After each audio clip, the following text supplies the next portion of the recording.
Hello, this is Storybooks channel. New videos are posted every day. Subscribe and click the bell. Betty was still asleep.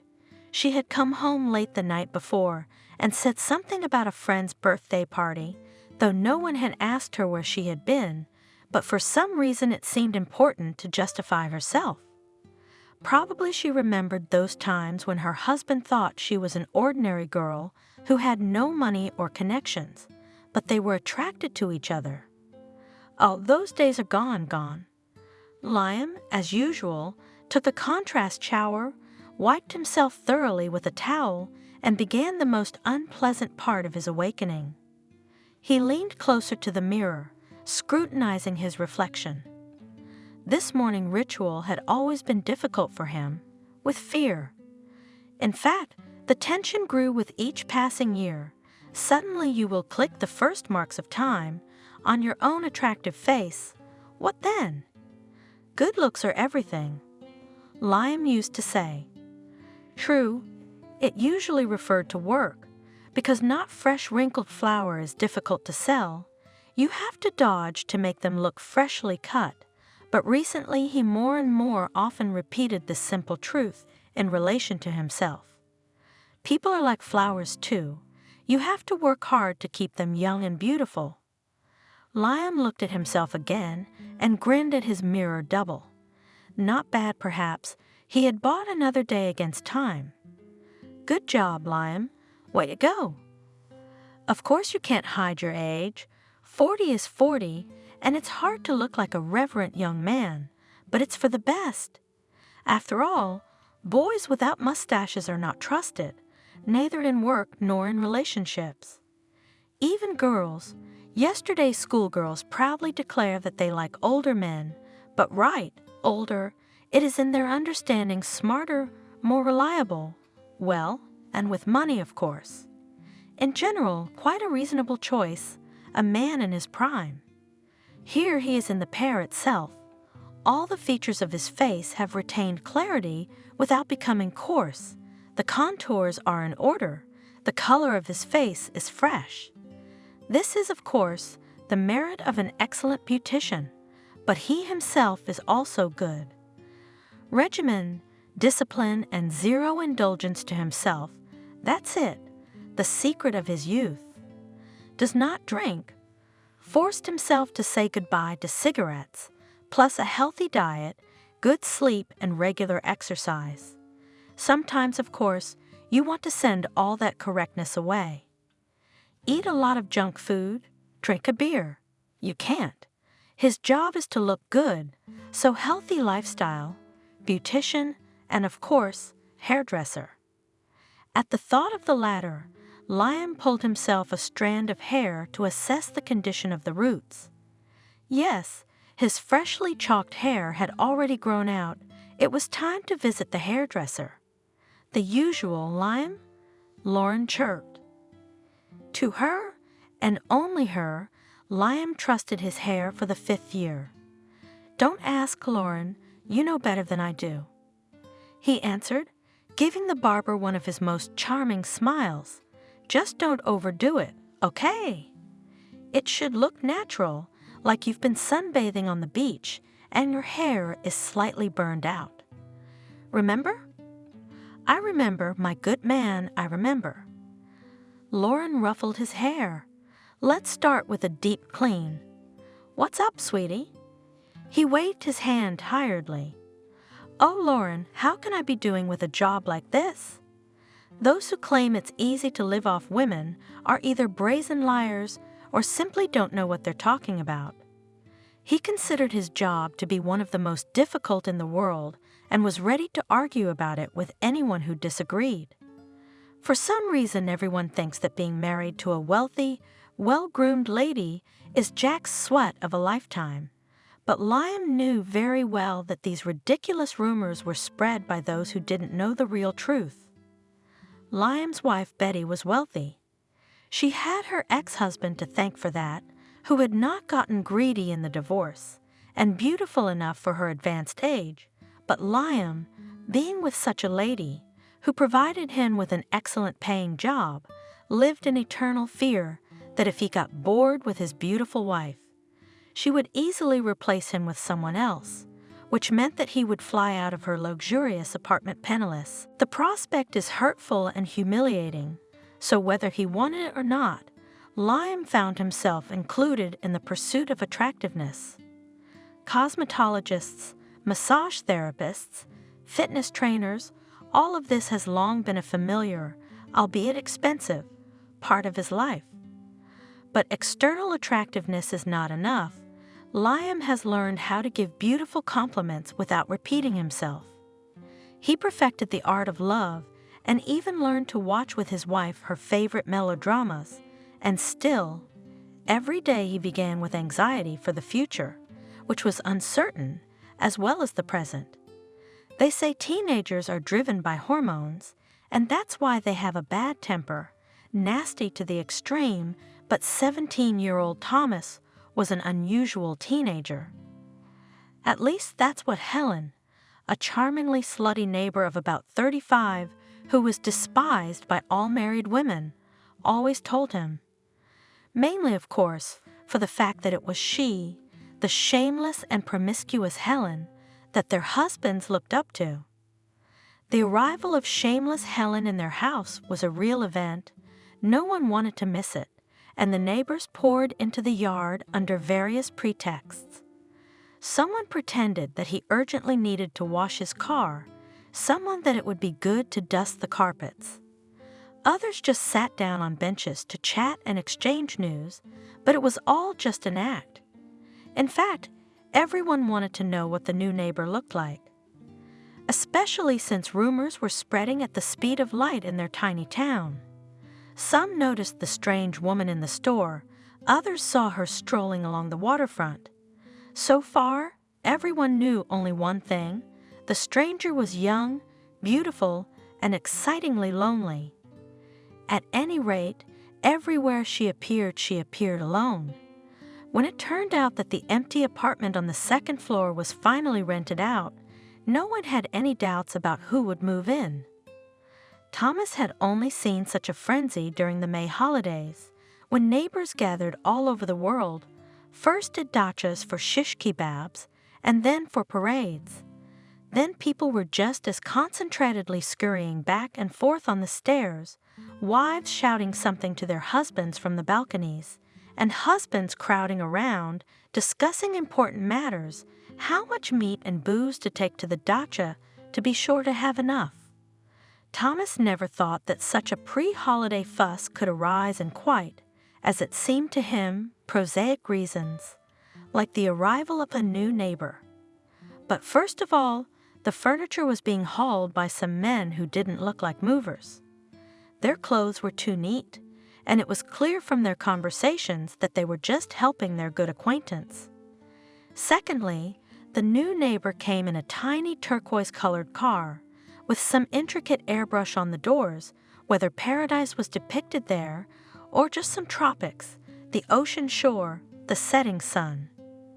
And thirdly, when this very door with the painted paradise opened, some absolutely alien person, boyishly slender, with long blonde hair, braided in an unusual, slightly disheveled braid, came out of the cabin. The tips of her hair were dyed in a fierce pink color, and the girl, who at first glance seemed to be a girl, waved her hand cheerfully to her new neighbors and shouted cheerfully, "Good morning." Yes, she is about 30 years old, if not more. Thomas's mom gritted her teeth. She stood in the yard, not far from her son, and pretended that she was just out for some fresh air. "How do you know?" Thomas whispered in surprise, "Look at the wrinkles." "Where?" "Under her eyes, you fool. When he smiles, his skin folds up like a crocodile's, and he's got freckles on his nose. You hillbilly." Thomas carefully looked at her face and did not see anything crocodile in it. If she had wrinkles, no one noticed them, but she smiled really well, openly and very warmly, and even freckles did not spoil this sunny impression. On the contrary, they even strengthened it, because if the stranger had a perfectly porcelain skin, it would be difficult to perceive her as a living woman, not a work of art. And the crocodile took her backpack out of the car, threw it on her shoulder, and walked lightly to the entrance. On her feet, as Thomas noticed, were snow-white sneakers. The men turned to follow her, but quickly came to their senses when they heard their wives hissing in displeasure. The hissing did not subside even after a week since the Apocal event. It was said that there was a brave man who dropped in on the new girl and offered to help her if she needed it.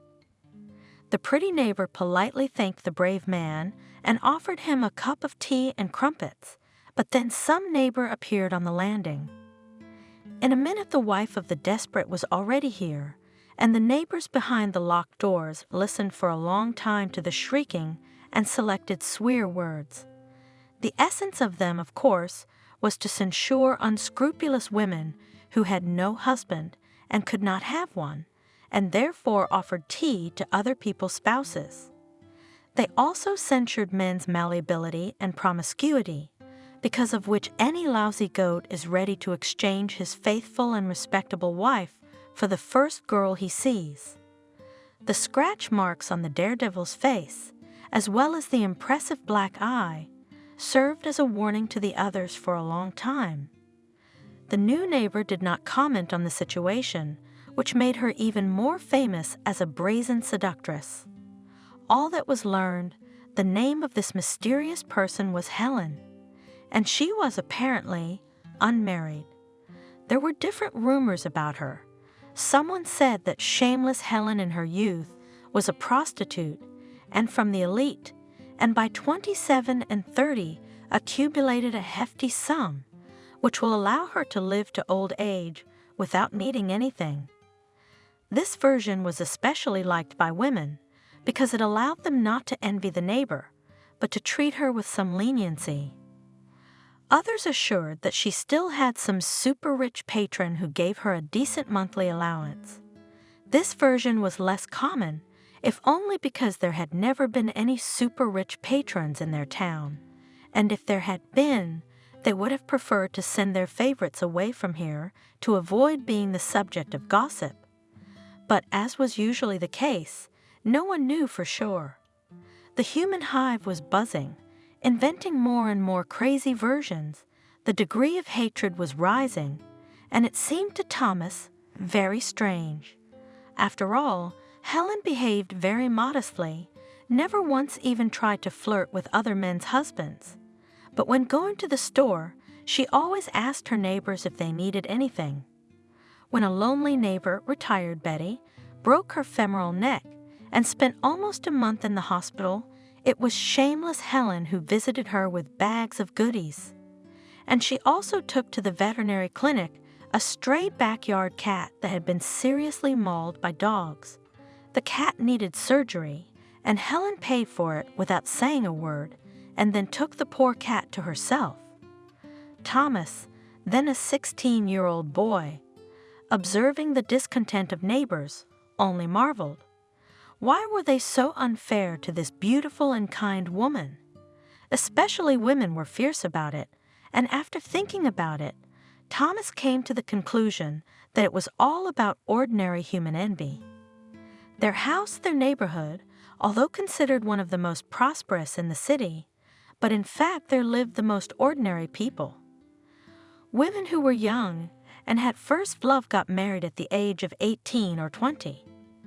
By the time they were 24, they had a couple of kids. At 27, they thought they were already out of circulation. They had tired eyes and early coarsened hands. They were used to thinking first of their children, then of their husbands, and only last of themselves. These women were young and beautiful, bent under the burden of self-denial, discarded in a kind of pagan fanaticism everything that they considered superfluous and too costly: beauty, youth, health. By 30 they had already blurred, changed into tracksuits for a long time, and tied their dull hair, which had lost its luster, into ugly bunches. They were, in general, glorious women. They loved their loved ones and dreamed of a better life for their children. only one thing nature had not measured them for: a sliver of normal human selfishness. It was completely unnoticed as long as everyone around them was like themselves, but when the shameless Helen appeared in the house with her insultingly contented smile, gentle hands, and groomed hair, the women became offended. It became even more offensive when it turned out that shameless Helen was not 25, but 10 years older. And they did not realize that Helen was beautiful, not in spite of them, but simply because she was used to spending time and money on herself.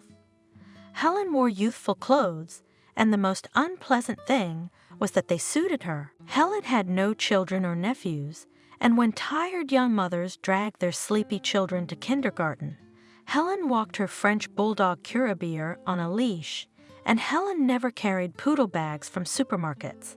And never once did she look glum, resentful, or tired, which was a shame, because it turned out that she didn't have to devote herself entirely to others and forget about herself. I hate her, such a slut. Thomas's mother panted, frantically ragging the windows with a rag. Thomas knew that if his mother was cleaning the windows, she was in a bad mood, to say the least. Usually she left this tedious task to her husband or son, and if she did it herself, that was it. His father had a premonition of bad weather and tried to sneak out to the garage early in the morning. Thomas' nature in such an unmistakable flare denied, so that had to watch the mother explosions of resentment and if possible try to dispel them. Judging by the way his mother was furiously rubbing the window pane, it was not going well. And of course, the sight of shameless Helen carelessly walking her Curabier did not add to her good mood. No worries, no troubles, and plenty of money, why not take care of her beauty? Her clothes are so light, but how can you wear them in our dust? Only if you take them off at home and throw them in the garbage, because the closets are full of new ones. Oh, old fool, she's still at it, jumping around like a goat. Ah, it's disgusting to look at her. Thomas glanced cautiously out the window from behind his mother's shoulder. The neighbor was indeed dressed in a tight white t-shirt and pink jeans, rolled up at the ankles. Her sneakers were still the same defiantly white, standing out against the green grass. Thomas liked the tight t-shirt best of all, and it wasn't that the neighbor's shape was so strikingly large, but rather the opposite. The size could have been added, but it was so nice to see the chiseled shoulders, the flexible waist, and the tanned skin in the low neckline. Even from afar, it seemed that Helen gave off a wonderful smell of purity and some young freshness. "Get away from me. What are you looking at?" Her mother noticed Thomas staring at the woman and waved the rag at him. "Get out of here. She's not the one to seduce the children, you wretch. Why do you all hate her so much?" Thomas couldn't take it anymore. "What's she doing wrong? She lives and lives. What does she live on?" Instantly the mother parried. She turned to her son, and her face breathed such a fierce, unconcealed hatred that Thomas was frightened for a moment. "Hadn't you thought of that? She doesn't go to work. She doesn't have a husband, but she has men coming and going, sometimes 2 in one day. Do you understand now how she earns her bread?" She looked hopefully at her son, expecting to see disgust or indignation on his face, or preferably both, but Thomas disappointed her. He shrugged indifferently and turned away from the window. "But he earns money. That's a job too, Mom." He reached out to take the rag from her. "You go get some rest, and I'll clean the window myself." "Yeah, you've got another idea." Mother snorted. "You don't want to clean the windows. You want to look at that shameless girl. That's all I need. Go and get some bread and a bottle of sunflower oil." Thomas obediently went into the hallway and found his dusty sneakers in the shoe rack. Once they were trivial white, but now they were striking unusual grayish-brown coloring, which means to walk on the city dust. Not every city has such, but they have, you can say, a business card of the settlement.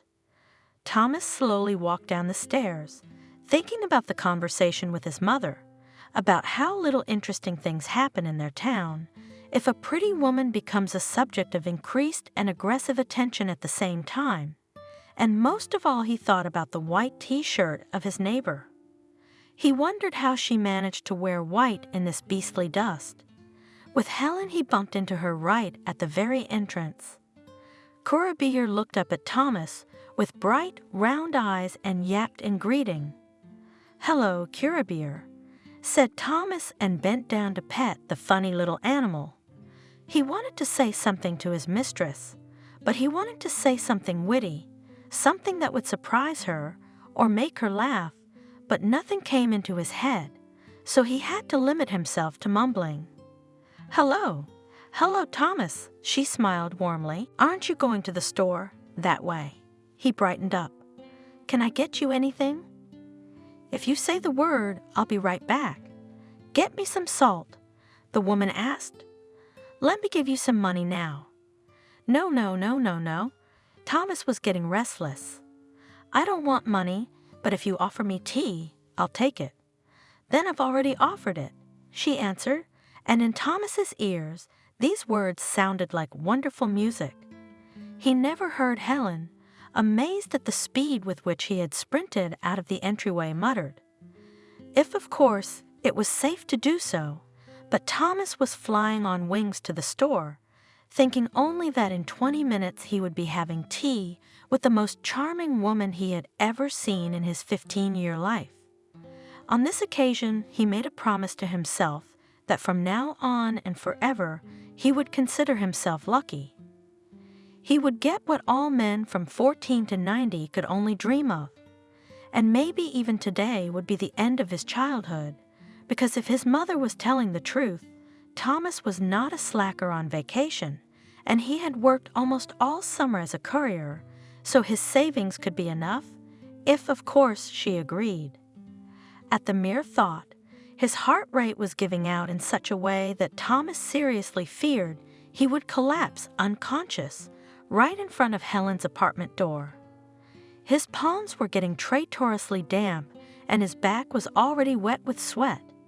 Hell, if this was going to work out, he'd have to shower first thing.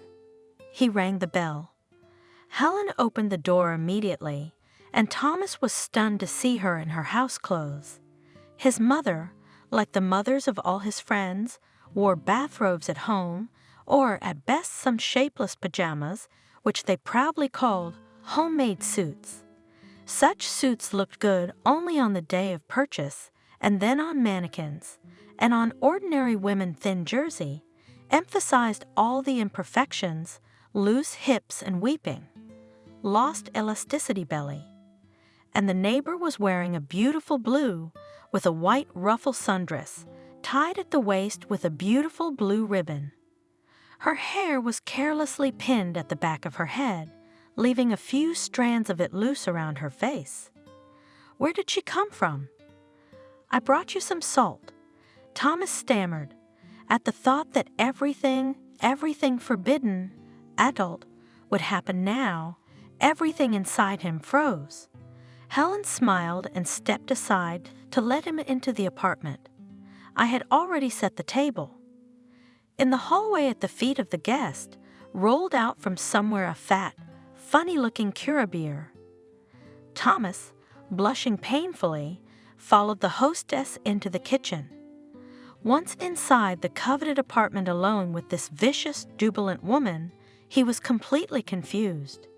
Just a minute ago, it seemed that he should only get here and everything would happen by itself, but now, he wondered, they would have tea, and then what? How does it happen with women like that? Do you have to tell her why you're here? Or maybe she'll figure it out on her own. And how do you negotiate the price? What if it's too high? What if he doesn't have that much? And most importantly, how to make sure Helen didn't guess that she was his first? Thomas was tormented by these questions, while the neighbor was pouring tea and thinking about how wonderful it would be if this woman was, well, just a woman, not a prostitute, and that she just liked him that way. Then he would put his hands on her waist, her back to him now, and slowly kiss her bare neck, and maybe try it. And Thomas, trying to stop the trembling in his arms, came closer and put his arms around Helen's narrow waist. Now he could smell her perfume, thin, fresh, with some elusive bitterness. He wanted to lean forward to inhale it fully. Helen froze for a second, but immediately flinched when she felt his hot breath on her neck. "Get away," she said, "or I'll spill from the kettle." He obeyed immediately and immediately removed his hands. "I'm sorry," he mumbled. "I feel either offended or ashamed.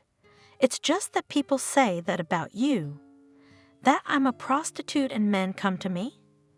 "Calm down," she said. "Helen, sitting down."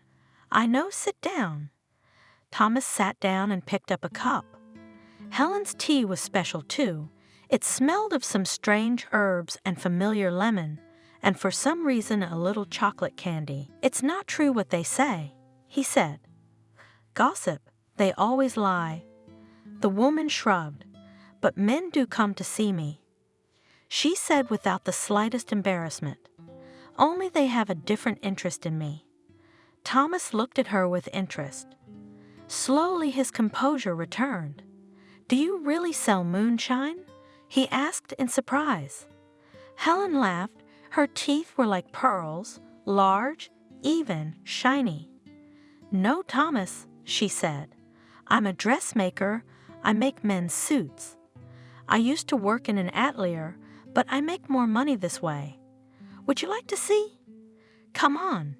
She led him into a room where there were several mannequins. One of them had an orange centimeter tape around his neck, and in the middle of the room was a table covered with patterns. By the window, where there was more light, was a sewing machine. "Oh my God," Thomas blurted out. "Is it really that easy?" Helen took the centimeter and deftly rolled it up. "You see how it is," she said. "They say a hell of a lot of things, but in fact it's very, very simple, boring even. Have you seen the movie with Monica Bellucci, calls Melina herself? It's also about such things, about gossip. Watch it if you want. It's interesting." Thomas left his neighbor's apartment thoughtful and sad, and it was not because the shameless Helen was not a mysterious priestess of love, but an ordinary worker. Just then he thought for the first time in his life about how evil people can be. And due to his young age, he did not realize that their anger is not from the heart, but from exhaustion, hopelessness, and constant spinning in a dull squirrel wheel. From then on, a sort of friendship developed between the 15-year-old boy and the grown woman. Thomas would often drop in for tea with Helen, and they would talk at length. Little by little, Thomas got to know her better, and now this woman's life and her journey became clearer to him. Helen had been born far away from here, in a lazy southern backwater where snow fell a couple of times during the winter and melted the next day. But there were apricot trees, and their sweet fragrance mingled with the bitter smell of wormwood. The stars on summer nights were so low that it seemed that you could reach out your hand and take a sparkle from the sky. Pin it on your dress like a brooch, and you'd be the prettiest girl on the street. "You know, Thomas," said Helen dreamily, "I sometimes think that's why I became a dressmaker. Because of this southern summer sky, I so dreamed of a dress the color of night, and that the star, here, on the shoulder, that even learned to sew because of it."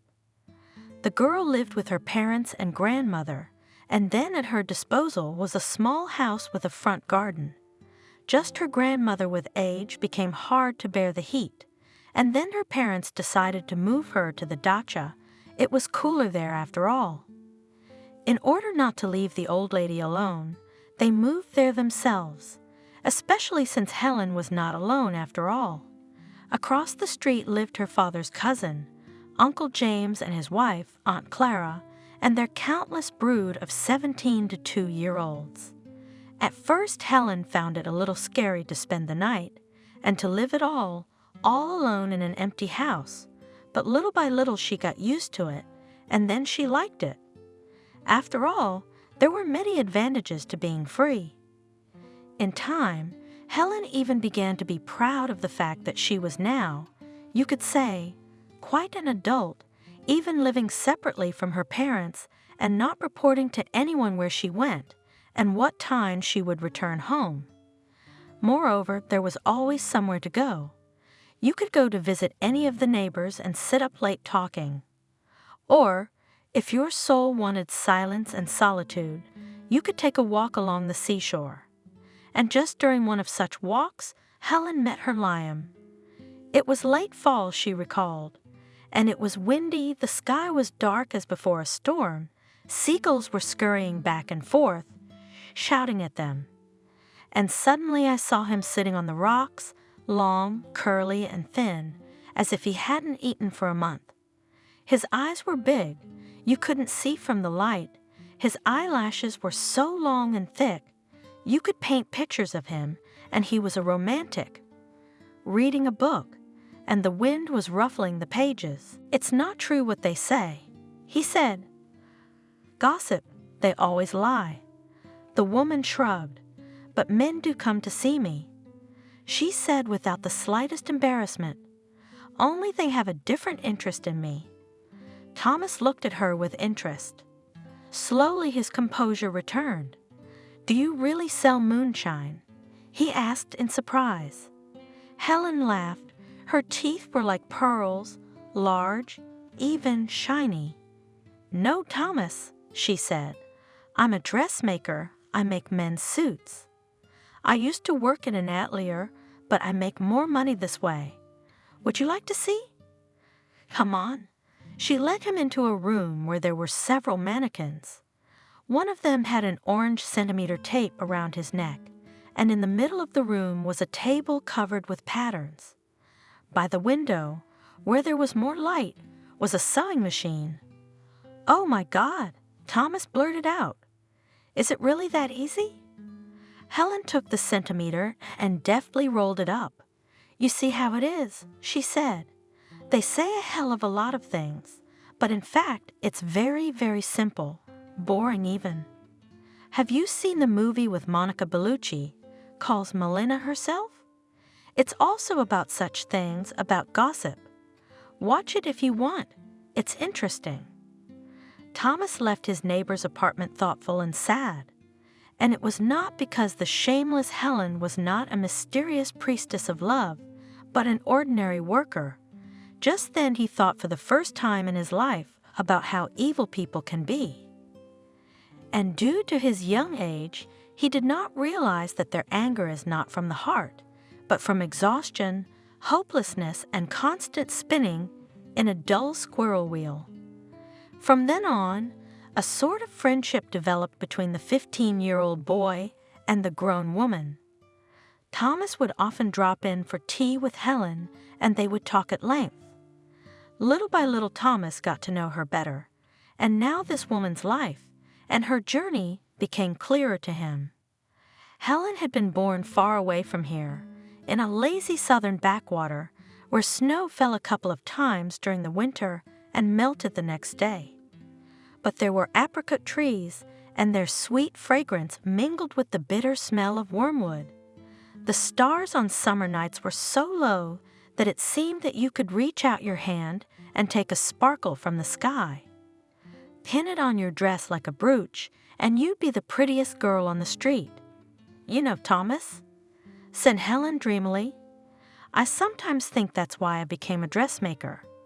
Because of this southern summer sky, I so dreamed of a dress the color of night, and that the star, here, on the shoulder, that even learned to sew because of it. The girl lived with her parents and grandmother, and then at her disposal was a small house with a front garden.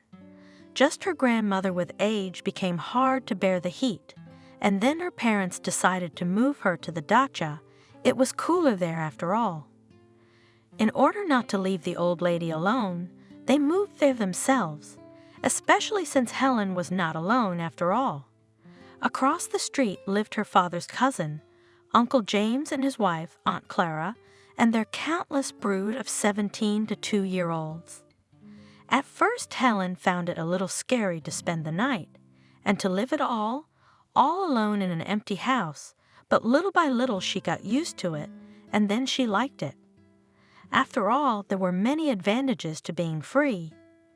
In time, Helen even began to be proud of the fact that she was now, you could say, quite an adult, even living separately from her parents and not reporting to anyone where she went and what time she would return home. Moreover, there was always somewhere to go. You could go to visit any of the neighbors and sit up late talking. Or, if your soul wanted silence and solitude, you could take a walk along the seashore. And just during one of such walks, Helen met her lion. It was late fall, she recalled, and it was windy. The sky was dark as before a storm. Seagulls were scurrying back and forth, shouting at them.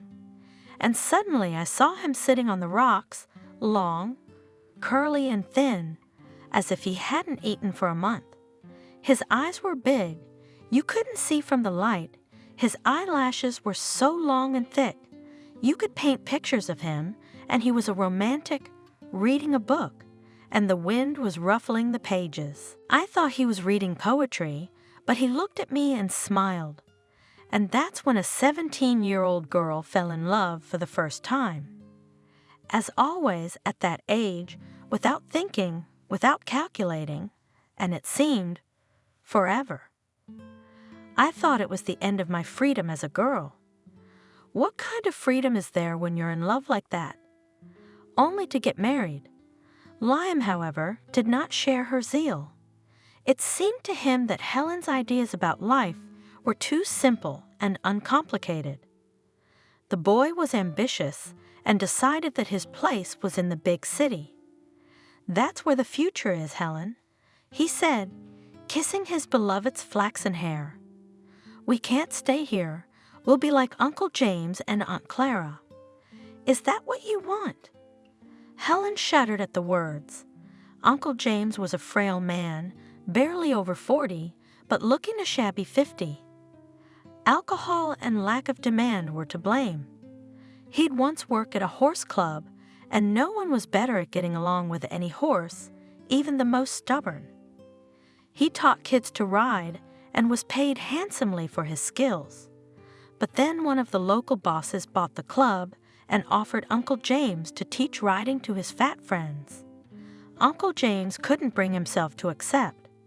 He hated the suddenly rich, yesterday's hooligans with whom he grew up on the same street, but only they suddenly, out of the blue, suddenly began to build themselves whole palaces, although yesterday they were caught shoplifting. So Uncle James was out of work and started drinking. His wife, Aunt Clara, was rumored to have been beautiful once, but it was impossible to see the former beauty in the now immense aunt, with a large and dark wart on her nose. She had once worked in a cafe, but when she realized her husband would no longer find a living, she had taken up baking to order. Aunt Clara always wore huge robes covered in dough and cream stains. Her hands were always covered in flour, and her face was always bright red from the oven being on. The numerous screaming offspring of Uncle James and Aunt Clara, and from morning till night, there was no one to look after the children. In the evenings, Aunt Clara would come out on the threshold of the family home, sit down heavily on the porch, and sit so long. From the absent expression on her face, one could guess that she was simply enjoying these infrequent moments of peace and quiet. Then Uncle James came out, swaying, and gently touched his wife's loose shoulder. "Let's go to bed, Clara." Quietly, he would say, and the woman would rise from the porch and go into the house. Helen's heart clenched with pity for this haggard, tired woman who must have long ago forgotten that she was a woman and her own, unrelated to the family's welfare, desires. The words "I want" had no place in her life. There used to be, of course, but they had been superseded, wiped out to blackness, and then to complete invisibility. There was only one solid thing going around. I must. When Helen tells the story, I went up to her one day and asked, "Aunt Clara, is there anything you need help with? While I'm on vacation, I can make you dough and roll it out thinly, and I'll make you a cream that you'll lick your fingers. Or do you want me to look after the younger kids? We'll go to the sea and swim, and you'll take it easy." And I'm saying all this, I realize I'm talking nonsense. It's not the right thing to do. It's wrong. I don't know how to do it right. And Aunt Clara looked at me as if she didn't immediately understand what I was saying, and then she grinned and said, "It is better to go out while you are young, but don't hurry to get married. You will always have time to go there. But from there..." But I was a girl. I didn't listen to her. Helen's favorite boy soon rushed to a huge city and promised that in a year he would come and take her away. Letters from him came often at first, almost every day, then once every couple weeks, then once a month. He still promised that he would take Helen with him, but not as confidently as before. Then the letters had the feeling that Helen was for Liam, no longer the beloved girl he longed for passionately, but something of an obligation. Finally, without waiting for the year to end, Helen herself went to her lover to sort things out. But having arrived, she did not find him at the address indicated on the envelope. To be more precise, no one opened the door for her. The neighbor said that the boy is rarely at home. Helen sat on the steps for almost 24 hours waiting for her beloved. When Liam finally arrived, he was noisily happy to see the girl. "Shall we go home?" he announced. "What about it? You wanted opportunity, didn't you? You didn't want to be like Uncle James and Aunt Clara." The boy brushed it off. "I've realized a lot of things, Helen. I'd rather be like them than here, running around like a stray dog with no one to help you. At home, you walk down the street and everyone knows you. Whoever you go to will put you at the table and feed you well. But here, Helen, no one needs you.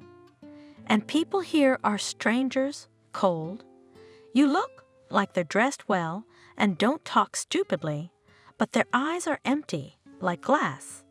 And what did you agree to?" Thomas asked. "I did," Helen sighed.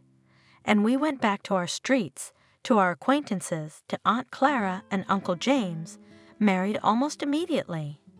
"Liam? His name was Liam, my husband, did I tell you?" "I guess he was happy. He got a job in a store selling beer on tap, made a decent living. Alcoholics, they'd give their last drink, so I didn't do nothing. I learned to sew well. We thought about children, but Liam thought, and for some reason I didn't want to hurry. Probably because I'd seen enough of Aunt Clara. Anyway, we lived peacefully, but a bit boring. It was a sleepy town, but when the season starts, then there's some excitement, and from fall to late spring it's boring. We're both at work during the day. In the evening we have dinner together, watch TV and go to sleep. On the weekends we go to the beach, if it's summer, or to the movies. And I'm so bored. I sit here in the evenings and think, even though I don't have kids, I'm just like my Aunt Clara. I also sit on the porch in the evening and look empty, because I know what will happen tomorrow and what will happen the day after tomorrow. I know that too, and the month after that too. So I realize that it is not in the children she trouble, and not even in the fact that the husband drinks and just routine eats, monotony and routine. I decided that it's time for us to leave here until completely rotten, but my no way, I just start talking, and he is already waving his hands at me. Don't start, I've already tried that. You're talking about boredom, but you've never seen real boredom. Nobody needs you there. You live like an anthill, and nobody cares about you. It's like that. Where I was born, therein came in handy. To make a long story short, but I'm stubborn. I'll be quiet for a week, and then I'll cast my fishing rod again. Sooner or later, and the fish will bite, and the man he is from the same fish in this regard, not so different. Be patient, and do not give up in the face of difficulties. Then sooner or later you will achieve your goal. I do not even remember how many times I have already asked Liam, let's try again. Let's move to a big city, and there are already 2 of us. It would be easier with 2, so I asked, and finally he agreed. We are packing, I remember, and suddenly Aunt Clara, but it never happened. She came to visit. She's looking at our bags, looking at them. I was waiting for her to drop a word, but she kept silent, sitting there drinking tea and watching me shoving the last one into the bags. And then he drank his tea, and then he said, "You're running from the wrong place, Helen, and to the wrong place." So she left without saying anything else, and I didn't think about her words. Why should I? At that time it seemed to me that I knew better where to run to and from. The next day we moved out. Liam's husband seemed to accept, but not cheerful, and I do not care. I think, well, here we are out of the swamp and crawled out. Now we will live. Of course, no one was waiting for us there, but it's kind of okay. I got a job in an atelier. My husband went to a computer hardware store as a consultant. He was even interested. He learned a lot of new things. It's not beer diluted with water. We seem to be living all right. There is no fun, but there is no boredom either. It's a different environment, different people. Yes, while you get to know the city, even that time will pass, and it's just that the people there are quicker, so they all run around, tearing their shoes off on the run. And the main thing is that they always have something to do, and we are used to living in such a relaxed way. Well, all in all, it wasn't bad. I, however, began to realize that my husband is not the same passion, and we with him spread out, or something, in different directions. Even in a simple thing, before under one blanket slept under one blanket, and it was good for us. But here we wrap each in his own, as you know, caterpillars, silkworms, and each in his cocoon sits. I even began to think that maybe it's really time for us to have a baby. We'll have such a common care. It also brings us closer, but I thought about it too long. I had to think faster, because the word of my spouse in this life, there are already quite other interests, not related to me. Rumors began to reach me, because my atelier was right in front of his store, and there on the first floor was a cafe, snack bar. Girls from the atelier ran there for snacks. They told me an amazing story that my virtuous husband had found someone. The girl, and he said, well, quite young, maybe 18 years old, and I was already 30. So it was a shame, wasn't it? Well, she was pretty, like a doll.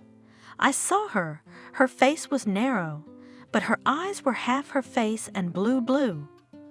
It's creepy. It's such a pure color. Her lips are a bow. Her hair is red with gold, and it's long all the way down to her waist, shorter and curly. She's so beautiful. How could I compare to her? Thomas, admiring Helen, thought that she was in vain. He himself had never seen a woman who seemed more beautiful to him, but the neighbor continued. Liam, he went crazy about her. He would come home and look at me, but he couldn't see me. I try to say something to him, but he doesn't hear. Then he wakes up somehow, remembers that I'm here, looks at me and asks me in a surprised way, Hey, did you say something? Well, I tolerated it. Then once I went to my husband in the store, and there it means it. Well, she in general. She saw me, of course they were scared, but I'm a grown man. Why should I fight with a little girl? She had nothing to be scared of. Lime immediately picked himself up, thought, probably, that there would be a scandal now, but I took the girl aside and calmly told her, "Why don't you like yourself so much, little one? After all, you're so beautiful young, but with someone else's husband, is there no single guy for you in such a big city? Or do you think that Liam is walking away from me and you won't? And what about her?" Thomas asked. Helen smiled. "What about her?" she cried, of course, up to her swollen nose. Maybe she was ashamed, or maybe she was angry with him and me. I took her to that cafe on the first floor, got her a coffee and a cake. Well, I felt sorry for the girl. She made a mistake, so why blame her now? Who doesn't when they're young? So she calmed down, stopped sobbing, and then she told me. She said that Liam loves her, but it's understandable, and that he loves her too, and it's also understandable, but the next part was interesting. He said he wanted to leave, but he couldn't decide to leave me, because I didn't work and had never worked, and I didn't work because I was sick through and through, and he supported me. And then this miracle with a swollen nose says to me, "You're going to die soon anyway, so let him be happy." Liam told her in her ears that his sick wife had no more than a year to live, and then they would get married. So she came home, sat down and sat there. I don't know what to do. I was thinking about my home, and I was thinking about the fact that the apricots were probably ripe and sweet as honey. About how Aunt Clara can bake such baklava I've never tasted better in my life. But the recipe, I was such a fool, I never asked her. For some reason I remembered Aunt Clara, the very same Aunt Clara. So I wanted to talk to her, at least to hear her voice. I don't know how I found her phone, so I called her. Aunt Clara recognized me at once and started asking me where I lived and how I was doing. But then, of course, I began to describe to her, and what a beautiful city it is here, and what a view I have from the window to die for, and that my husband and I live well, and there is plenty of work and a lot of money paid for it. In general, I lied, Thomas, long and inspired, and during all this time Aunt Clara did not interrupt me once, and then waited until I closed my mouth for a minute. And then she went off without any preamble. "Now tell me the truth." Well, I had to tell the truth about my husband's Liam, about his beautiful mistress, and about what he told her about me, and I'm crying. I don't understand why I'm crying. It was not that I was offended that my husband had strayed, but the fact that I had been trying for my family for so many years, I had settled down somehow, and then a girl appeared, and I was to be thrown into the garbage. Like garbage? Aunt Clara says to me, "Do you remember I warned you? Don't be in a hurry, you're getting married. So you didn't listen to me and married the first one who looked at you. Come on, don't mention it now. If you love your husband, then don't care. He'll have a good time there, and then he'll come back to you. But I'm telling you right away, then he'll go off again, that's for sure. If you don't love him, pack your bags. You don't need him." Aunt Clara had always been like that, a little wordy. She didn't like long conversations, but if she said anything, it was always to the point. We said goodbye, I drank some valerian, went to bed, and I thought, do I love Liam or not? It turned out that it was unclear whether I loved him or not, but where could I put my habit? I definitely had a habit for him, a strong one, when it seemed that no, I was addicted to him. I couldn't tear him away from me. I shouldn't even try. I lay there falling asleep, and I didn't find the answers to my questions, so I fell asleep, all confused and torn. I woke up in the night from the fact that the silence is so silent that it seems to ring in the air. A taut string is felt, and it is already dark. My husband was sleeping next to me, and he couldn't care less. Everything seemed so mundane or trivial to me. It's like it's just the way it is. I'd even thought that maybe I was just dreaming. Helen was silent for a long time. And then, Thomas couldn't take it anymore. Did you never leave him? No, she answered, looking as if she was surprised at herself. I didn't. Lion woke up too, and we talked all night and into the morning. He apologized, told me more precisely, even swore that he had no true feelings for that girl, that it was just a joke, and that it would never happen again. He even offered to go home again, go back to a place where life was easier. I was not very much against it. I realized that here, it turns out, the matter is what, even in a big city, or in a hut on the forest edge, and everywhere life is about the same. And if it's boring, it's because of us. So Aunt Clara was right when she told me that I was running to the wrong place. We slowly started to go home. We didn't want to hurry, and there was no need to. We decided that we'd be back just in time for Christmas. We'll clean our house. I'll cook delicious food. We'll sit down on our favorite sofa, and as before, we'll wrap ourselves in one blanket for two. We'll drink champagne and talk. I even imagined it, but it didn't quite work out. When we arrived, Aunt Clara was in black and couldn't stop crying. I went to her, and she told me that Uncle James, her husband, had died. He went to the sea drunk, as usual, to take a dip, and he drowned. That's how we spent Christmas at the memorial table. And then Aunt Clara told me that Uncle James, well, he was a difficult man, a surprise. He left the equestrian club, but he wrote down all his observations, developments, everything he knew about horses, what he had learned in notebooks. And the new owner of the club found them and decided to publish a textbook for those who are interested. And the textbook went viral, and this owner, and he was a decent man, came to Aunt Clara and said that all the uncles of James, posthumous royalties will be deducted to her, and the royalties there were not bad, believe me. At the wake this host was also there. I saw him then for the first time and was very surprised. For some reason I thought that there was such an old man nasty, but it turned out to be a normal man, even handsome. But the point is, we mourned our Uncle James and went on with our lives. It was hard for Aunt Clara. I went to see her every day, where I distracted her from her grief by talking, where I helped her with her eternal baking. Liam is at work again, diluting the beer, and then something happened to me. I don't even know how to describe it. I was walking home from work, and I felt like I was driving on a flat spot. I was leaning on a tree, and I could barely stand, I felt it.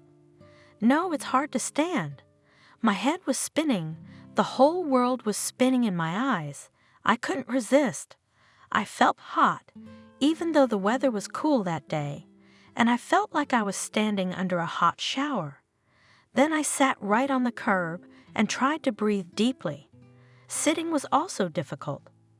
I wanted to lie down, but I knew that if I lay down, I would pass out, but I was lucky.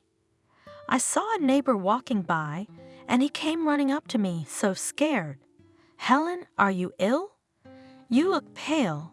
Maybe an ambulance?" And I just shook my hand and pointed at my house. "Help me to get home." He took me all the way to the door. I kind of sat up. I got away. I went to the bathroom. At least I thought I'd rinse my face with cold water. It would be fresher somehow. And while I was walking, I remembered that I always had pregnancy tests, just in case. I thought I'd check it out, but it wouldn't hurt. I did everything that is required, put this stuff away so as not to be nervous, and I'm sitting on the edge of the bathtub, nervous. In front of myself, pretending I don't care. I pretend to wash my face, brush my teeth, comb my hair, and then it's time to look at the test. And of course, and there it is, 2 stripes, fat, clear rows. Rejoice, like Helen, you're a mom now, but I still can't understand. not even to rejoice, but just to realize, Mom, I am now. What is it? What do I do now? Life will change, it's clear, but how it will change, and I need to tell my husband, after all, in general, I come out of the bathroom, the test in my hands, I hear Liam is already at home, on the phone with someone. Well and good, I think I'll make my husband happy. I sneak up on tiptoe in the room, so as not to make noise, and I can't think whether to tell him at once or just to show him the test. And suddenly I hear him, my husband, the same one who swore and swore his fidelity to me, saying to someone, "Why are you crying, kitten?" I had to go back, but you know I have a wife. The local climate suits her well, the doctors say so. But who am I to argue with doctors? They're not stupid, they know what they recommend. So we moved back, and then she wanted to come back here herself. She wanted to be buried in her homeland. It won't be long now. They've already found a place in the cemetery. And as soon as we bury her, we'll get married. And the main thing is that I'll get her house, and the summer house too. If you want to move here, you'll have everything ready. No, we'll sell everything here. Go to your place, buy an apartment and live. That's how it is. They're dividing my inheritance, and I was just about to congratulate my husband on becoming a father soon. I approached him from behind, and quietly said, "You can't wait, you bastard. And your woman won't wait for you, so pack your things and don't let me see you again."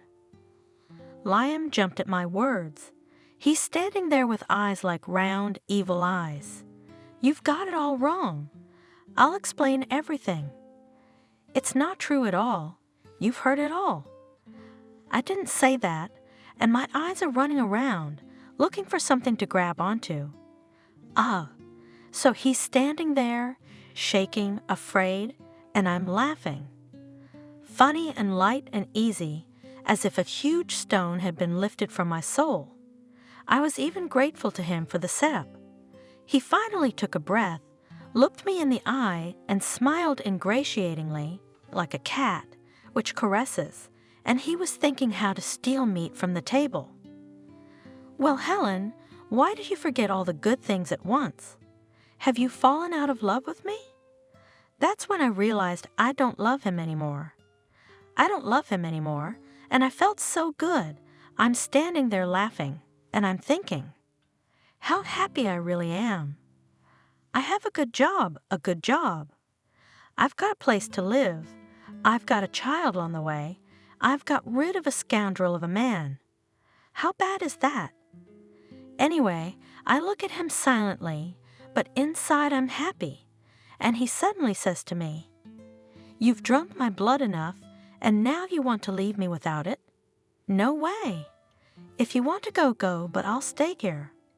I laughed again, and he ran out into the yard.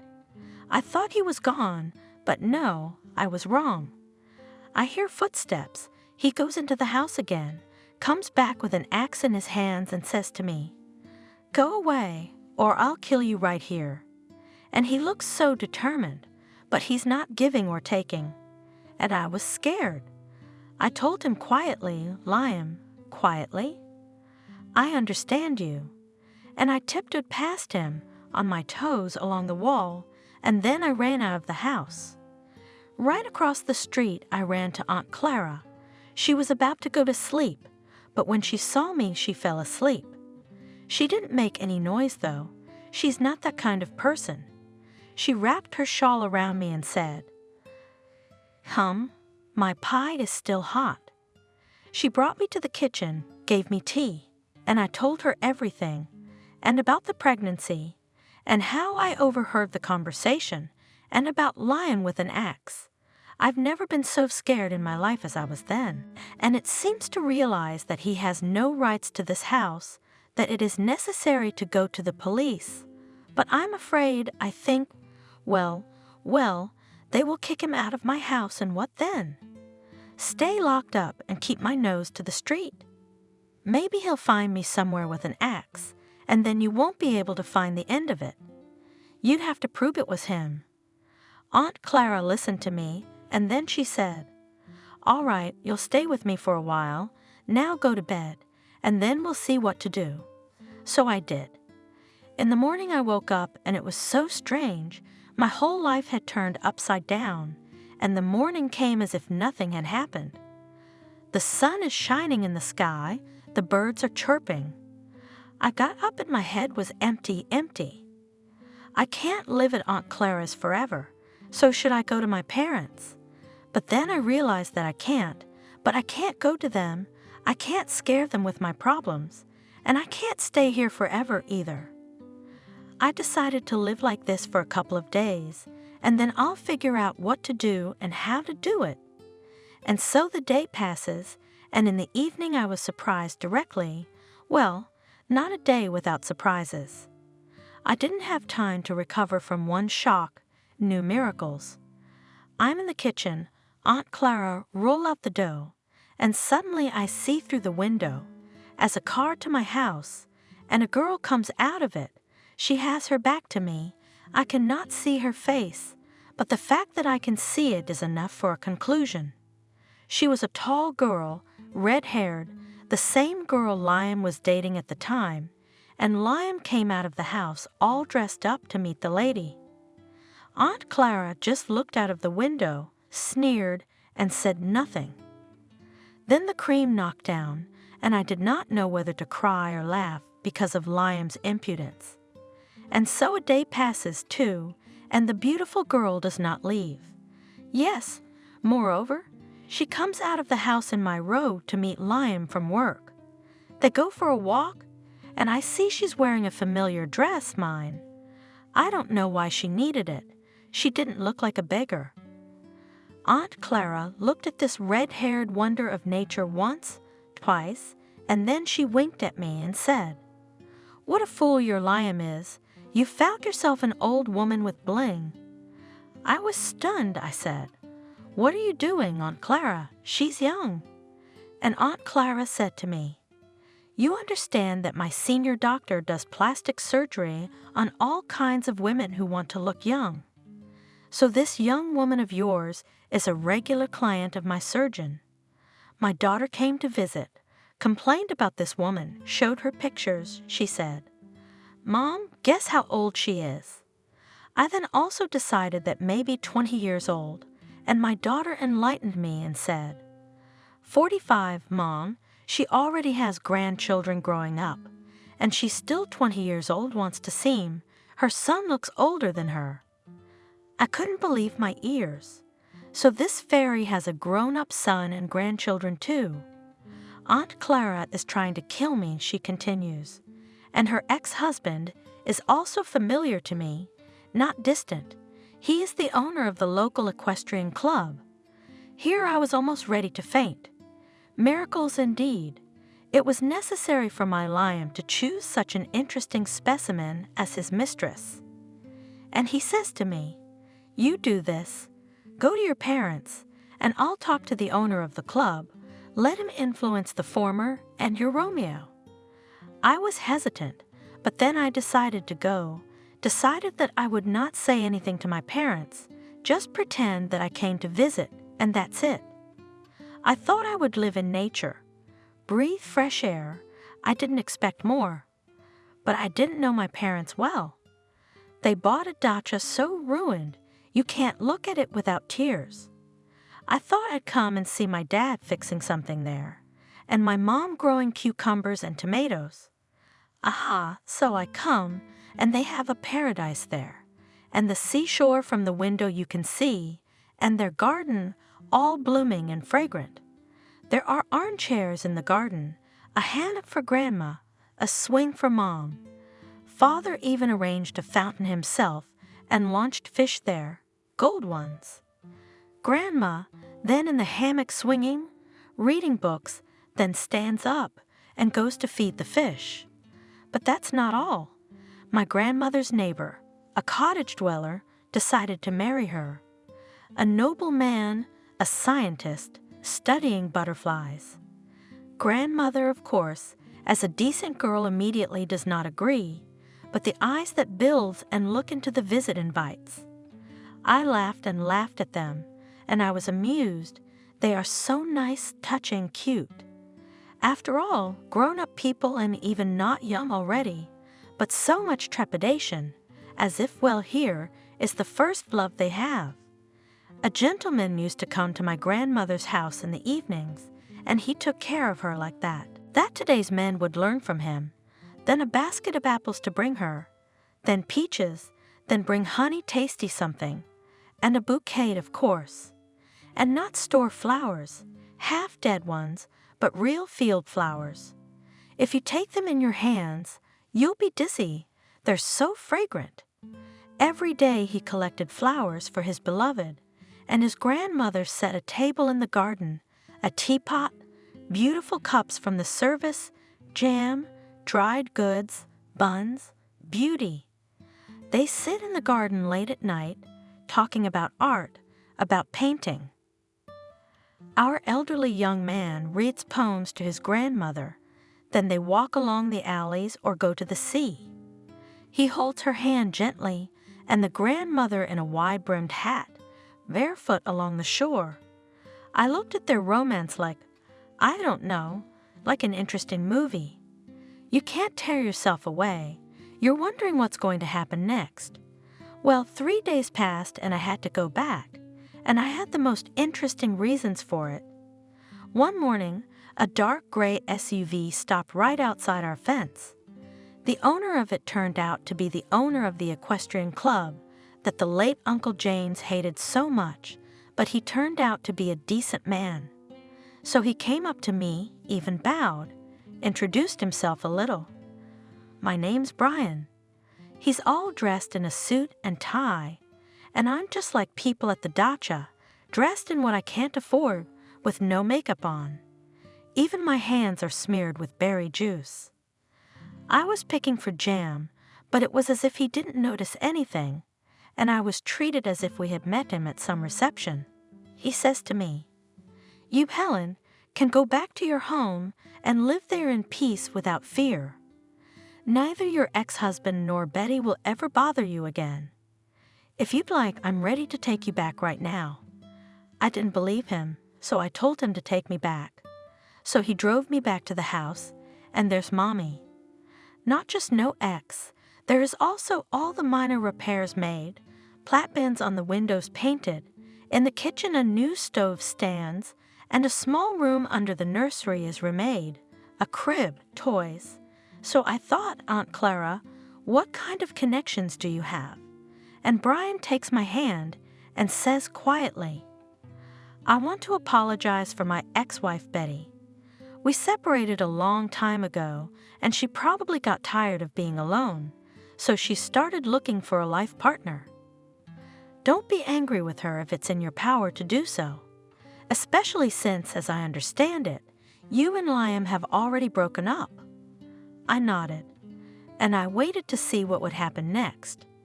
I sensed that he hadn't said everything yet, and I guessed. He thought for a while, and then he said, "Can I invite you to dinner tonight? I think we might have some common topics of conversation. I heard that my father is taking care of your grandmother." Helen shook her head and pulled herself up. "Have I bored you, Thomas?" she asked. "I've had you talking. What happened next?" Thomas asked impatiently. The story had drawn him in, and he was eager to know how it ended. And then it was very simple. The woman smiled. Brian and I were soon married, and I gave birth to 2 first-class boys at the proper time. My grandmother agreed to marry my beau after much beating from her beau, and Aunt Clara became a successful businesswoman. She opened her own pastry shop, and now she has 2 of her daughters working for her. But soon she will have to hire someone else because there are a lot of orders and not enough hands. Aunt Clara is also going to publish a book of her own recipes. How exciting! Sincerely admired the young man. To be honest, while you were telling me everything, I was more worried about Aunt Clara. how long the woman has worked, still pulling the family. Yes, she's a great woman. Fondly, Helen said. It's people like her that keep everything going. And your ex-husband, Liam, do you know what happened to him? Well, Liam's a bit more fun. He married this Betty of his, and it was only after the wedding that he found out about his wife's true age and that she had a grown-up son and even a couple of grandchildren. This, of course, offended him terribly, and there were even rumors that he wanted to divorce her, but Betty turned out to be a cunning lady. She gave Liam a small business, a few flower pavilions, but the gift was very conditional. In other words, she made him the manager, but after the divorce, he could lose that position, and with it a lot of money. Who would like that? Especially if he's used to living large. So Liam lives with his Betty, runs a flower store, and keeps a very careful eye on his appearance so that his wife does not lose interest in him. And of course he succeeds. Wait a minute. Thomas interrupted her. If you are married and have children, why do you live here alone? I'm not here for long. Helen said softly. I'm just planning to open my own atelier here, so I thought I'd live in the city for a while, explore the market, so to speak. I'll be back home soon, and I'll be with my husband and sons again. You know what? Unexpectedly, Thomas suggested. Why don't you not sit alone tonight, but come and visit us tonight? I'll buy a cake.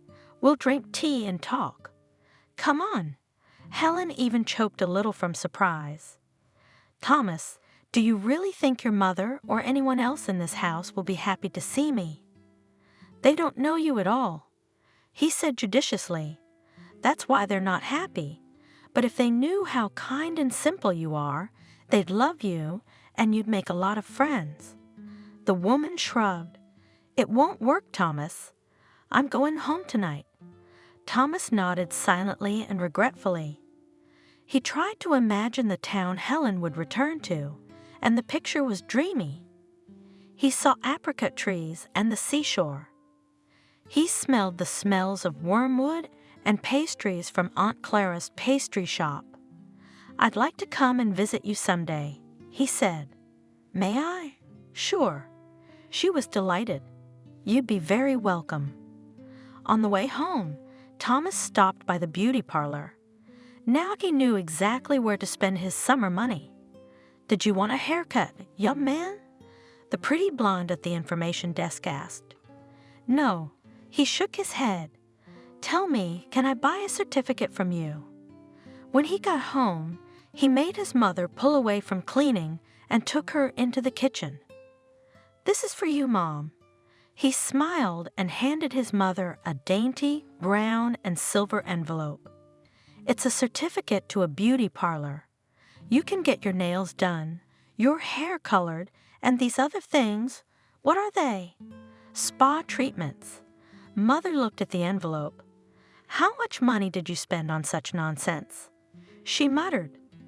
But Thomas could see from the smile that flashed across her lips that her mother was pleased with the gift, but she didn't know how to show it. Even this fleeting smile she hastened to hide behind her usual grumbling, as if she were embarrassed by this unintentional outburst of joy. It's not nothing, Mom, he said affectionately. You are beautiful at me, and all beautiful women must be pampered. Well, so that they do not turn into grandmothers. And only then he noticed that there were tears in his mother's eyes. Thank you, my son. She whispered and hugged Thomas, ruffling the hair at the back of his neck. He thought that perhaps the last time she had hugged him like that was when he was a child. You've grown so big. That's good, isn't it, Mammy? He stroked her shoulder. Now go get some rest. You want to lie in the bath? You want to read a book? I'll take care of the cleaning myself. In the evening he went out on the balcony just in time to see Helen coming out of the driveway, holding a carabier in her arms. There was not a soul in the courtyard, oddly enough for the warm summer time. The neighbor walked leisurely to her turquoise car and put her dog in the cabin. Before she got behind the wheel, she felt eyes on her, looked up and immediately saw Thomas. She waved at him, and Thomas read the movement of her lips. "Have a nice day. Bye." He raised his hand in farewell. His dad hadn't returned from the garage yet. Thomas peeked into his parents' bedroom and froze on the threshold. His mother was sitting on the bed with a jewelry box in her lap, going through her rings, trying on one or the other and humming softly. As Liam exited another of his controlled pavilions, he noted with amazement that it was beginning to get dark outside. Strange how. You don't get used to the fact that it gets dark late in the summer, and it's already autumn. You could go crazy. Liam looked tiredly at his watch. 9 p.m., so we'd have to stop at another pavilion and then go to the supplier base. Roses should be delivered today, and of course chrysanthemums. They're the most popular item. They're the first to be grabbed, and it's a hell of a delivery. It turns out, then deliver the goods to the points, and before midnight, he will not get today. While he's delivering, while the girls take the goods and report back to him. Roses trim and put to drink, with chrysanthemums more fiddling, cut, remove excess leaves, and then please paint them in all the colors of the rainbow. Customers like multicolored. Florists really are ready from the monotony of wool towel, and they can be understood. Girls are creative. They free self-expression. They want to create unusual floral compositions, and most often they are asked, "Over there those red roses, girl, pieces of 7 and wrap in cellophane." "Don't cry, my good ones." He comforted the florists. "I understand, you understand beauty, you want to create it, but always ask yourself, and who will buy such beauty?" People are conservative creatures. They like the classics, proven virgins. It can't be helped. Creativity is either free or commercial. It's boring to play the same thing day after day. The girls sighed, but deep down they couldn't help but agree with the manager. Yes, boring of course, but what can you do? That's life. In any job, there's a place for routine, and you can't get away from it. However, Liam sometimes managed to amuse the girls. However, he did it in his own way, most often inviting them to cafes and entertaining them with jokes. For this his subordinates loved him and did not refuse to work overtime if he asked them to do so. Moreover, he himself worked late, which was mistaken for diligence. In fact, he just wasn't drawn to go home. Betty was already 50, and although she still managed to hide her age with the efforts of surgeons and cosmetologists, but her mood was the most gloomy, she more and more often held on the mirror reflection, gloomy look. Perhaps if there were a single person who cared about her, he would explain to Betty that it was this sullenness in her once childishly open gaze, those mournfully compressed lips that made her look older. If only she could remember again what it was like to smile with good cheer, she would instantly shed a dozen years. However, the beautician, a kind soul, decided to help her upset client in her own way. "Betty, don't worry, you look great." "Yeah," Betty said. "Great for an old lady." "You're wrong," the girl replied calmly. "Nowadays, 50 isn't old, but if you're so worried, I am." With a sigh, Betty admitted, "It's a shame that no elixir of eternal youth has ever been invented." "Well, eternal or not eternal, there is a secret." "True, it's not a secret at all, but not everyone uses it. You'll fall in love. You know." With doubt in her voice, Betty stretched out. It didn't seem like a good idea to get a young husband now. 5 years ago, she'd been foolish enough to get involved with one, and what had happened? Annoyance and fatigue, let alone a young lover. That beautician's a fool, after all. "No, listen to me." Slyly smiled at the girl. "First, a man in love himself becomes more beautiful. This is how our hormone works. All that blush on the cheeks, shiny eyes, worth a lot. And then, have you ever wondered why older men love younger ones? Because old goats want young, fresh cabbages, answered Betty gloomily. Right. Why? Simple. The painted finger flew up. That's a kind of energizing, youthful energy, you know? And dying of a massive heart attack during a lovemaking session is also a kind of youthful energy boost. And you don't bring it to such fanaticism. The girl was not confused. Why get so much carried away? Keep within the limits of moderation, and then everything will be all right. Betty sat sullenly in the car for a long time, staring at herself. So I should fall in love? Well, one of her friends, a big fan of young bodies, had said something about a new nightclub opening in town the other day, and she thought it might be a good idea to go there. After all, no one's forcing her to have an affair. You'll see, Betty, you'll like it. Kathy said excitedly, dragging her friend by the hand through the narrow, winding corridors of the nightclub. Why are the aisles so narrow? Betty wrinkled her nose. Was it on purpose so that only skinny people could fit in here? It's called the labyrinth. It's a concept. The concept. Betty grumbled. It's not a concept. It's all contraception. If a couple wants to cuddle, where can they go? You can't fit two people in here. Come on, Betty. My friend laughed. What are we, teenagers or what, to huddle in the corridors? There are other places for that. All right, don't grumble, look.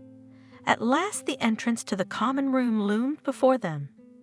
The light at the end of the tunnel. Betty sighed with relief. The hall was made in the style of a shipwreck.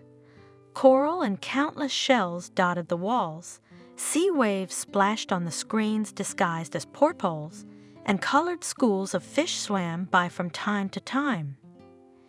Instead of tables, dark, artificially aged barrels were set up. What are we supposed to do here? Betty asked. Carefully, she lowered herself onto a rickety stool. Rest. Kathy smiled and tapped the barrel. A waiter in a Jack Sparrow costume appeared nearby. What do you want? Beautiful naiads? He smirked. 2 dark rums. Kathy commanded. Double. I don't like rum. Betty hissed, but then a silhouette stepped out of the club's semi-darkness. Dancing? He said, leaning toward the woman. Betty looked into the stranger's face and was instantly drowned in his gaze, deep as the ocean and intoxicating as dark rum. She returned home that evening, cheerful, a little tipsy, and absolutely certain that she was beautiful. Before going to bed, Betty gingerly glanced in the mirror and suddenly saw a delicate pink blush on her cheeks and sparkling eyes. That beautician hadn't been a fool after all. The change in her mood did not escape her husband's notice. Betty was suddenly humming, smiling, even joking. And in general, she was clearly showing signs of a good mood, and she also stopped letting go of her cell phone. And she blushed femininely whenever she got a new message. I don't think they were from Banks.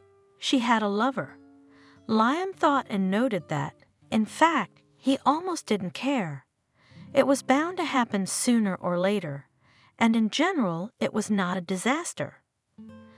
Moreover, Liam was clearly holding on to this marriage, not out of tender feelings. His motives were of a different, purely practical nature. He had recently visited his hometown, and he had heard rumors that Helen was happily married to the owner of a horse club and had given birth to twin boys. That's why it was offensive. Lion was not so stupid to resent his ex-wife. His wife was certainly not guilty of anything. Rather, he was angry at the fate, which, as he thought, deceived him. He tried to organize his life so that everything was calm, stable, and in the end, neither of these things. Maybe the point is that you cannot allow your stability and peace of mind depend on the whims of others? Who knows? But that seems to be the point. As soon as I get home, he promised himself, I'll go straight on mine. It's time to look for a new job. In Aunt Clara's pastry shop, there was a joyous buzz today. The birthday of the hostess was always celebrated in a big way and even a kind of glamour. For example, today all the pastries were exclusively French and made according to some ancient recipes. And in the evening there was going to be fireworks in honor of the birthday girl. Helen was pleased to note how much Aunt Clara had grown since she stopped standing at the oven around the clock. Where had that formidable red-faced woman with the wart gone? Aunt Clara was now a pleasantly rounded woman, but no one would call her fat. Not even a memory of the wart remained, and her complexion was fresh, with a slight pinkish blush. Helen quickly found her grandmother and winked conspiratorially at her. The most important event of the holiday was still to come. Today, Aunt Clara was going to announce that after 5 years of widowhood, she was going to remarry. The man she had chosen was a respectable man by the standards of the town. He was the owner of the very cafe where Aunt Clara had worked for many, many years before her first husband lost his job. As it turned out, the owner of this worthy establishment had long ago been in love with the talented cook, but the fact that he was married kept him from openly expressing his feelings. However, a few years ago, his wife left him, and after the divorce was finalized, the owner of the cafe could no longer lurking to begin courting his beloved. And although at first they hid their relationship from everyone, but now they still decided to get married. On this occasion, the lovers planned a wedding trip, which they were going to go to right after today's fireworks. Helen's grandmother, who with her new husband liked to travel, personally made an itinerary of the wedding trip for Aunt Clara. Clara, dear, don't be stubborn. I've found the most romantic cities for you. Look, let's start with Prague. There you'll walk through pastry shops, taste all the impossible deliciousness, and you'll get recipes for your business. Then move to Vienna. Think music, waltzes, fairy tales. You can't find a better place if you want to immerse yourself in an atmosphere of wonder. And then, of course, to Paris, the city of love and debauchery. Don't laugh, darling. You'll need both in marriage. That's enough, Lisa.